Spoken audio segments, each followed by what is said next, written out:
பெரிய கோபுரம் இருக்கு தெரியுமில்லையா? ஆமா. அந்த கோபுரத்தில் நிறைய புறாக்கள் குடியிருந்திருக்கு. சரி. அப்போ சிவன் கோயிலாமே புறாக்கள் நிறையா இருக்கும். இருக்கும். உள்ளே போகும்போது சத்தம் கேட்க ஒரு இனிமையாக இருக்கும். படப்படப்படப்பட நடிகிறது. ஆமா.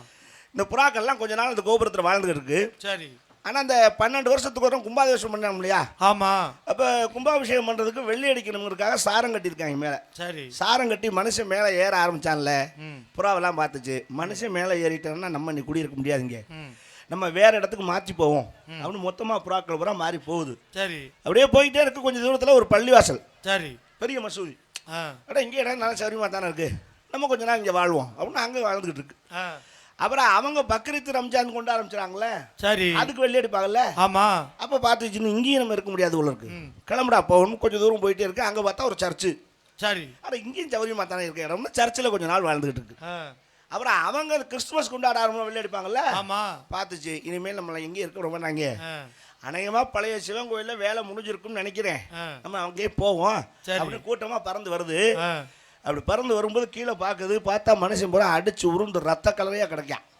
அப்போ குட்டி புறா கேட்டுச்சு அவங்க அம்மாட்டே, எதுக்குமா அப்படி சண்டை விடுறாங்க கேளு மனுஷன், இதுதாம்மா மத சண்டை, இந்து இஸ்லாம் கிறிஸ்துவன்னு அடிச்சுக்கிட்டு இருக்கா மனுஷன்.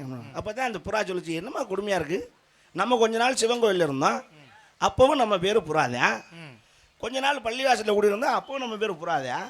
கொஞ்ச நாள் சர்ச்சில் இருந்தோம், அப்பவும் நம்ம பேர் புறாதான். இவன் பூரா மனுஷன் தானே, எல்லாம் இந்து முஸ்லீம் கிறிஸ்துவனா எல்லாருக்கும் 2 கை 2 கால் 1 மண்டை தானே இருக்கு, ஏன் சண்டை ஓட்டுக்கிறாங்கன்னு குட்டி புறா கேட்டுச்சு. சரி. அப்போ தான் அவங்க அம்மா சொல்லிச்சு, இதை தெரிஞ்சதுனால தான் நம்ம மேலே பறந்துக்கிட்டு இருக்கான், அவங்க தெரியாதனால தான் கீழே இப்படி அடிச்சுக்கிட்டு சாகுறாங்க அப்படின்னு 4 அறிவு படைத்த புறாவுக்கு தெரிந்தது, 6 அறிவு படைத்த மனுஷனுக்கு தெரியலையேங்கிறதா வேதனையார். ஒரு ஆக்சிடென்ட் ஆகி போய் ஆஸ்பத்திரியில் ஒருத்தன் உயிருக்கு போராடிட்டு இருக்கான், ரத்தம் கொடுக்கணும்னா அப்போ போய் இந்து ரத்தம் கொடுங்க இஸ்லாம் ரத்தம் கொடுங்கன்னு கேட்க வேண்டாம், ஏ பாசிட்டிவா பி பாசிட்டிவான்னு கேட்பேனே தவிர அங்கு மதம் தேவைப்படாது. மனிதன் உயிருக்கு தேவைதான் ரத்தம் தானே தவிர எல்லா ரத்தமும் தேவைப்பதான். அதனால் நம்ம எல்லாம் சகோதர தத்துவத்தோடு வாழ வேண்டும் என்று அன்போடு கேட்டுக்கொண்டு